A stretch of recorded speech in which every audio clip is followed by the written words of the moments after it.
Су элек-электән кешелек тормышында иң әһәмиятле, иң кирәкле әйбер булган һәм бүген Казан Кремлендә дә нәкъ менә су, инде төгәлрәк әйтсәк, Зәңгәр күлләренең киләчәк язмышы турында фикер алышалар.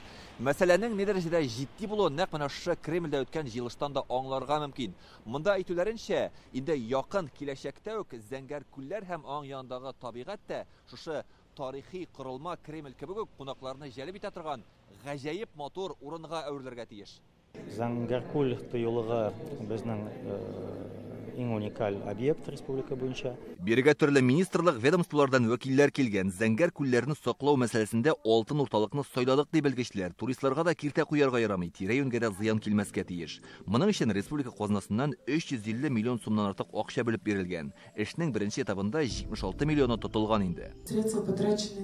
Бу акча яр буйларын ныгытуга һәм башка максатларга юнәлтелде. Ә калган 295 миллион сумга быел зур хезмәт башкарылачак. Без беренче этапны уздык, алда тагын зур эшләр көтә.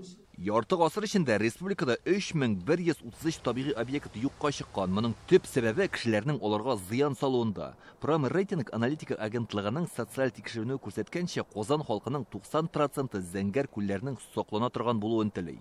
Республика өчен мөһим табигый тыюлыкны саклау буенча яңа проект тормышка ашырылачак. Бу төбәк дәрәҗәсендәге табигый тыюлык, әмма аны төзекләндергәндә без федераль әһәмияттәге паркларны саклауда кулланыла торган кагыйдәләр буенча эшләргә телибез. Зәңгәр күлләр янына ел сайын 120 меңнән артык кеше килә ди белгечләр. Бу зур сан, сулыкка зыян да салалар. Элек көмеш кебек ялтырап торган күл хәзер тоныкланган. Узган елның сентябрендә Рөстәм Миннеханов аның янына барып белгечләр, җаваплы җитәкчеләр катнашында бу урынның киләчәге буенча җыелыш үткәргән иде. Шуннан соң җиң сызганып эшкә алындылар. Татарстанның шәһәрләрне үстерү институты галимнәр белән берлектә махсус проект әзерләгән. Аның төп максаты кешеләрнең табигатькә тискәре йогынтысын киметү. Без экологлар проектны тулысынча хуплыйбыз. Зәңгәр күл буйларында кешеләргә йөрер урыннар күбрәк булган саен табигатькә азрак зыян киләчәк. Бу төп шарт. Бүген әйтүләренчә, 2025 елда Зәңгәр күлләргә керү өчен бер төп урын эко-капка төзеләчәк. Машиналар кую өчен урыннар булдырыла. Парковканың берсе зур Зәңгәр күл янында, икенчесе М7 күпере, ә өченчесе Крутушка шифаханәсе тирәсендә ясалачак дип белгечләр. Күпме кеше килүен санап торучы җайланма, шүп савытлары урнаштырырга җыеналар. Күлләрдәге су сыйфатын тикшерү өчен экостанциядә ясалырга тиеш. Где мы сможем на постоянной ежедневной основе брать... Анда республиканың экология министрлыгы белгечләре даими төстә су үрнәген алып торачак. Ел ахырында аларга анализ ясап, күлдә нинди үзгәрешләр булуын белеп була. Шуннан чыгып, нинди чаралар күрергә кирәклеге ачыкланыр. Халык өчен эко-сукмаклар ясала. Кешеләр теләсә каян таптап йөрмәгәч, сулык тирәсендә үләннәр үсәчәк. Зәңгәр күлләр комплексы ул дәүләтнең табигый тыюлыгы. Анда зур Зәңгәр күл, кече Зәңгәр күл һәм агынты күл бар. 2000 гектар мәйданны биләләр. Комплексның зур өлеше урман мәйданнарында урнашкан. Урман үсәтергән территориясе 1573 гектар. Бер көнгә 8000гә кадәр кеше була бу территорияларда.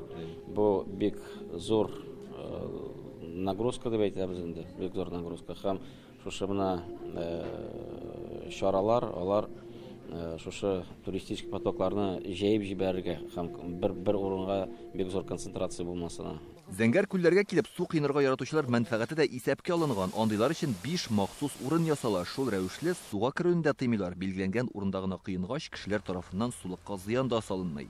Яңа концепция буенча Казан су елгасы Зәңгәр күлләр белән тоташа. Кешеләр кыенган су елгага агып килә торган була. Кызыл китапка кертелгән үсемлекләр һәм хайваннар без күрәбез, монда бик күп кеше йөри. Бу уникаль безнең биоразнообразиене саклау өчен кеше потокларын кирәк киметергә. Зәңгәр күлләр тирәсен заманча яңартканнан соң да монда килеп ял итү, прокат, ашау, эчү һәм экскурсияләрне исәпкә алмаганда түләүсез булачак дип ышандыралар. Илдар Сафиуллин, Ләйсән Сәитова, Яңа гасыр каналы.